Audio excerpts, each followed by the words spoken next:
Assalamualaikum warahmatullahi wabarakatuh. Halo teman-teman, kenalin aku Yosi dan juga Tiara dari Student Center. Kami akan memberikan tutor sebagai persiapan teman-teman dalam mengikuti ujian akhir semester untuk mata kuliah metode statistika parametrik. Nah, pada kesempatan kali ini kami menggunakan soal UAS tahun 2019. Pada soal ini diketahui case-nya sebagai berikut. Suatu penelitian dilakukan dengan tujuan untuk membandingkan 6 diameter shower berdasarkan persentase kandungan zat radon dalam air. Dalam penelitian ini dipilih secara acak 4 shower untuk masing-masing diameternya. Pertanyaan yang A yaitu jika akan dibandingkan perbedaan dari diameter shower tersebut secara serempak, asumsi apa yang diperlukan? Nah, seperti yang kita tahu, ketika ingin membandingkan perbedaan dari beberapa kelompok, maka ini bisa dilakukan dengan analisis varians atau biasa kita singkat dengan ANAVA. Ada 3 asumsi yang diperlukan dalam ANAVA. Yang pertama yaitu asumsi sampel berasal dari kelompok yang independen. Maksudnya adalah ketika kita membandingkan 6 diameter shower, maka diameter shower itu disebut dengan kelompok-kelompok, di mana setiap kelompoknya atau setiap diameter showernya memiliki 4 sampel atau 4 shower yang dipilih secara acak. Sampel berasal dari kelompok yang independen. Maksudnya adalah setiap shower yang berada dalam suatu kelompok diameter itu bersifat independen. Nah, artinya setiap sampel ini tidak menunjukkan informasi tentang sampel yang berada di kelompok yang lain. Kemudian, asumsi yang kedua yaitu masing-masing kelompok berdistribusi normal. Artinya, masing-masing kelompok ini menghasilkan kurva distribusi yang bersifat simetris dengan bentuk kurvanya menyerupai lonceng. Nah, kenapa harus berdistribusi normal? Ini karena supaya meningkatkan objektivitas dan juga menghindari terjadinya bias. Dan asumsi yang ketiga yaitu memiliki varians yang homogen. Suatu kelompok dikatakan memiliki varians homogen apabila setiap sampel yang berada di dalamnya itu relatif seragam, atau bisa dikatakan memiliki keragaman yang tidak jauh berbeda. Lanjut kepada soal B. Hasil pengolahan data dengan Excel disajikan pada tabel 1 di bawah ini. Tabel 1 berisi summary, di mana diketahui ada 6 kelompok diameter, yaitu 0,31, 0,51, 0,71, dan seterusnya. Masing-masing kelompok diameter ini memiliki nilai N yang sama, yaitu 4 shower. Kemudian disajikan juga nilai sum yang merupakan hasil jumlah dari persentase zat radon untuk masing-masing diameternya. Nah, selain itu juga disajikan nilai average atau nilai rata-rata. Terus juga disajikan nilai variance. Pertanyaan yang pertama, lengkapi tabel ANOVA berikut. Di sini disajikan output dari one-way ANOVA untuk kasusnya radon versus diameter. Nah, di sini kita diminta untuk melengkapi bagian-bagian yang kosong ini.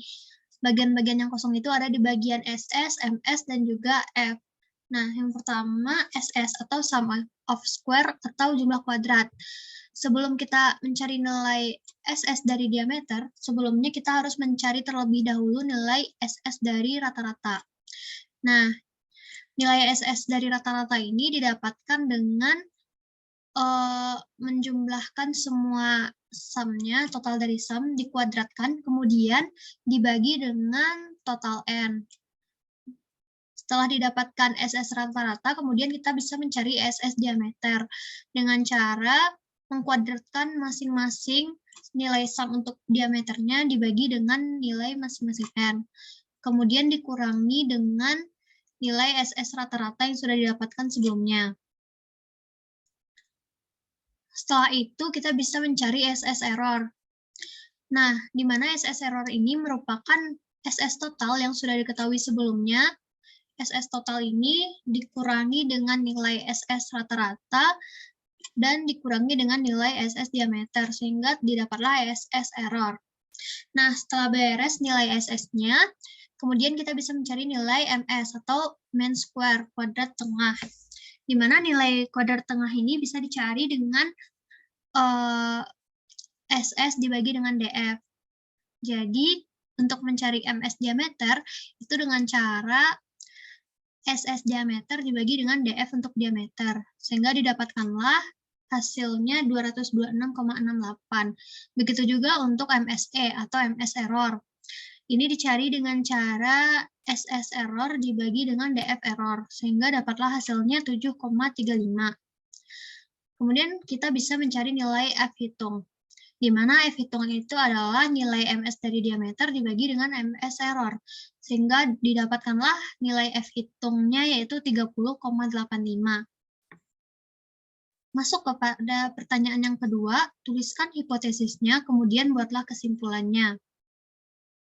Nah, hipotesis dalam ANAFA ini adalah untuk H0-nya yaitu mu1 sama dengan mu2 sama dengan mu3 sampai dengan mu6.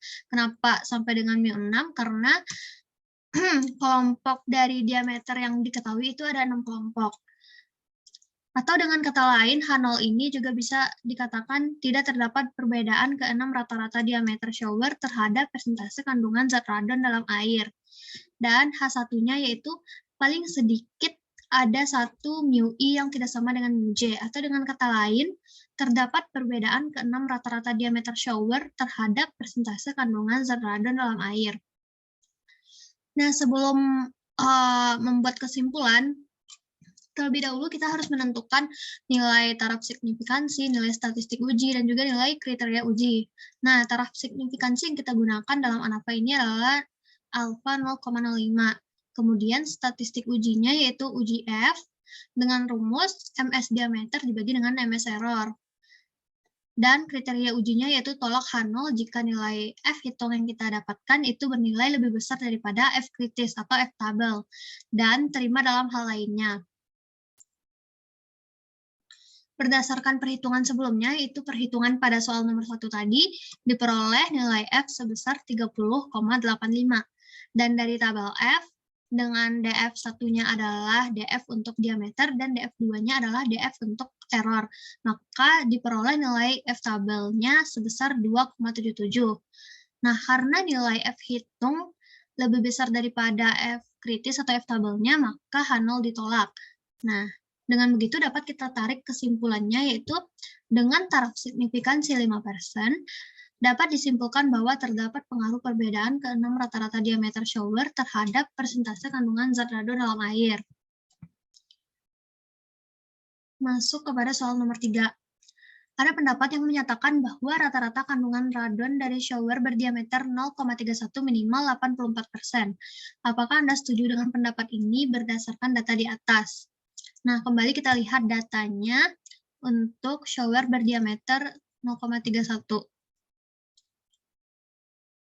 Nah, dari data ini diketahui bahwa rata-rata untuk shower berdiameter 0,31 ini adalah 82,75%. Sedangkan pendapat tadi menyatakan bahwa nilai minimal 84%. Nah, pendapat tersebut tidak tepat karena nilai minimal seharusnya lebih kecil daripada nilai rata-rata. Nah, untuk soal berikutnya akan dijelaskan oleh Tiara. Oke, selanjutnya soal bagian C. Di sini diminta untuk menjelaskan apa itu estimator, standar error, margin error, taraf signifikan, p-value, kekeliruan tipe 2, dan terakhir diminta untuk menghitung berapa beta dan 1 min beta. Kita bahas satu-satu. Yang pertama, estimator. Estimator adalah nilai dari sampel atau statistik yang digunakan untuk menduga parameter populasi. Selanjutnya, standar error. Standar error adalah standar deviasi dari rata-rata. Margin error merupakan besarnya batas beda atau kekeliruan antara estimator dan parameter. Selanjutnya, taraf signifikan, yaitu besarnya batas toleransi dalam menerima kesalahan hasil hipotesis terhadap nilai parameter populasinya. Selanjutnya p-value, yaitu peluang mendapatkan nilai uji statistik yang lebih ekstrim dibandingkan nilai yang diperoleh dari sampel dengan anggapan bahwa H0 itu benar. Kekeliruan tipe 2 yaitu kesalahan menerima H0 yang salah. Dan soal yang terakhir, menghitung beta dan satu min beta dengan hipotesis yaitu H0-nya mu sama dengan 1000 dan H1-nya mu kurang dari 1000 dengan sigma yaitu 400, N-nya itu 100 dan alfanya 0,05. Jika rata-rata populasi yang sebenarnya adalah mu sama dengan 930. Di sini kita akan menggunakan uji Curie. Pertama-tama kita mencari dulu nilai X bar-nya dengan rumusan Z. Karena alfa kita 0,05, maka nilai Z-nya min 1,64. Setelah dihitung, didapatkan nilai X bar-nya yaitu 934,4. Selanjutnya, kita akan menghitung beta. Beta merupakan peluang menerima H0 yang salah. Bisa dicari dengan peluang X bar lebih besar dari X bar kritis. Atau bisa juga dengan menggunakan rumusan Z, yaitu peluang Z lebih besar dari 934,4 dikurangi 930 per 400 per akar 100. Nah, setelah dihitung, didapatkan beta itu sama dengan peluang Z lebih besar dari 0,11. Nah, peluang Z lebih besar 0,11 ini dapat dicari menggunakan tabel normal dan diperoleh nilai beta yaitu sebesar 0,4562. Selanjutnya, 1 minus beta atau kuasa uji kita cari dengan 1 dikurangi 0,4562 dan dihasilkan 0,5438. Maka diperoleh nilai beta sebesar 0,4562 dan kuasa ujinya sebesar 0,5438. Lanjut ke soal D, yaitu apabila penelitian tersebut akan memodelkan gabungan antara variabel kandungan radon dan diameter shower, maka yang pertama tentukan mana yang menjadi variabel respon dan variabel prediktornya. Di sini variabel prediktornya yaitu diameter shower dan variabel responnya yaitu kandungan radon. Selanjutnya, tentukan bagaimana model persamaan regresi populasi dan model persamaan regresi linear taksirannya.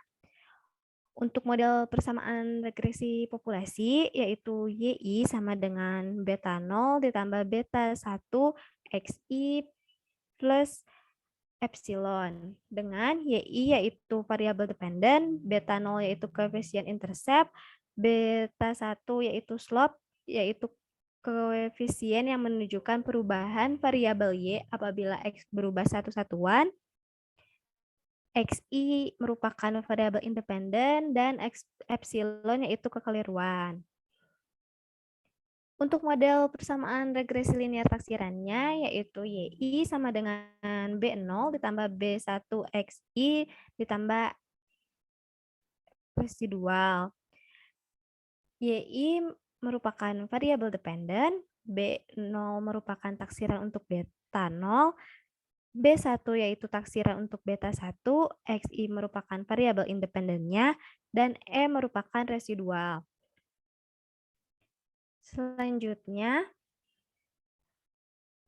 disajikan output dari Minitab dan diminta untuk menganalisis. Di sini bisa kita lihat bahwa uji T menghasilkan p-value yang kurang dari p-value yang 0, yaitu kurang dari alfa kita, yaitu 0,05, sehingga variabel independen berpengaruh signifikan terhadap variabel dependennya. Selanjutnya, persamaan regresi yang terbentuk, kita bisa lihat dari koefisiennya, yaitu Y sama dengan 83,946 min 11,688X ditambah residual. Yang artinya bahwa kandungan zat radon akan berkurang sebesar 11,688 apabila diameter shower bertambah satu satuan. Selanjutnya kita lihat dari hasil ANAFA-nya. Hasil ANAFA ini menunjukkan p-value sama dengan 0 yang kurang dari yang lebih kecil dari alfa. Hal ini berarti signifikan sehingga model sampel dapat digunakan pada populasinya. Kita juga bisa lihat R-square-nya diperoleh nilainya itu 83,8%, yang artinya sebesar 83,8% variasi kandungan zat radon dapat dijelaskan oleh variasi variabel diameter shower. Sisanya sebanyak 16,2% dijelaskan oleh variabel lain selain diameter shower. Nah, segitu untuk nomor D. Mungkin segitu yang bisa kita berdua sampaikan. Mohon maaf kalau ada kesalahan. Kalau misalnya ada pertanyaan atau yang